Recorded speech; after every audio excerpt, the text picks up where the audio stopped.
की जिस मजबूती से एनडीए आगे बढ़ रहा है, चुनाव परिणाम में हम लोगों की जीत तो सुनिश्चित ही है, और ये विश्वास है कि एक बड़े अंतर के साथ 225 से ज़्यादा सीटों के साथ इस बार एनडीए सरकार बनाएगी, और उसी दिशा में आने वाले दिनों में चुनावी कार्यक्रमों की क्या रूपरेखा होगी, इन तमाम विषयों को लेकर चर्चा होगी। एक चुनाव तो दिल्ली में होने जा रहा है, क्या उम्मीद है? पिछली बार तो एक सीट पे चुनाव लड़ा था आपने, इस बार क्या उम्मीद है? पार्टी की क्या रुख होगी दिल्ली में? हम लोगों ने गठबंधन के तहत चुनाव नहीं लड़ा।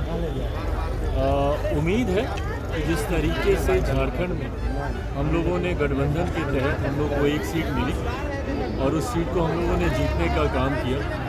भारतीय जनता पार्टी के साथ बातचीत का सिलसिला चल रहा है। उम्मीद करते हैं कि जो सीट हम लोग चाहते हैं वो हम लोगों को मिले, ताकि जो जीत की श्रृंखला है 100% स्ट्राइक रेट की हमारी, उसको हम लोग दिल्ली में भी बरकरार रखें। कितनी सीटों की उम्मीद है दिल्ली के लिए? लेकिन मैं अभी संख्या का जिक्र नहीं करूँगा, बट मैंने हमेशा इस बात को कहा है, मेरे लिए संख्या से ज़्यादा विनेबिलिटी मायने रखती है। मैं सिर्फ दिखाने के लिए कि हम लोग 4 सीट 5 सीट 10 सीट पर हम लोग चुनाव लड़ रहे हैं, मैं कतई वो नहीं लूँगा। जहाँ पे लोक जनशक्ति पार्टी रामविलास का जनाधार, जहाँ से हमारा संगठन, जहाँ पे हमारा संगठन मजबूत होगा, जहाँ पे हमारे प्रत्याशी की मजबूत तैयारी है, जिस सीट को जीत कर हम लोग एनडीए गठबंधन को मजबूत करने का हम लोग काम करेंगे, सिर्फ उसी सीट को हम लोग की दावेदारी है। इंडिया गठबंधन में कांग्रेस और आप पार्टी दोनों एक दूसरे से लड़ रही है। तेजस्वी यादव कह रहे हैं कि सिर्फ लोकसभा के लिए था वो हमारा गठबंधन। तथाकथित इंडिया अलायंस अब है कि भी नहीं है, अब ये भी नहीं पता। इनके खुद के नेता अब कहने लग गए हैं कि सिर्फ लोकसभा तक ये इंडिया अलायंस था।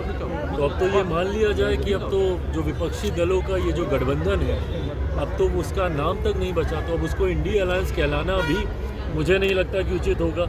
एक ऐसा महत्वाकांक्षी दलों का ये गठबंधन है जहाँ पर एक दूसरे की काट के लिए ही ये लोग तैयार हैं। इन्हें किसी बाहर वाले की ज़रूरत नहीं है, आपस में ही ये लोग काफ़ी हैं।